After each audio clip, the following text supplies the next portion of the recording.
Jungkook, আমি একটা গল্প লিখবো, যে গল্পেতে না চাইতেও নিজেকে বিলেন দিব, যেখানে তুলে দিব আমার ভালোবাসার মানুষটাকে অন্য কারোর হাতে।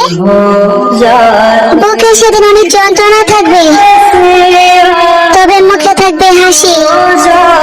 সেদিন চিৎকার করে কান্না করতে মন চাইলেও কান্না করতে পারবো না। আর এভাবে দিন বিদায় নিবে আমাদের 7 রাজা, আর ছিন্ন বিচ্ছিন্ন হয়ে যাবে প্রতিটা আর্মি। তবে জাঙ্কুক, এই জন্য তো আমার হয়ে জন্ম নেন নাই। তবে আমি আপনাকে হাসরের ময়দানে চাইব, সেদিন প্লিজ আপনি আমার হয়ে বলবেন আপনি আমাকে চান ওই আল্লাহর কাছে।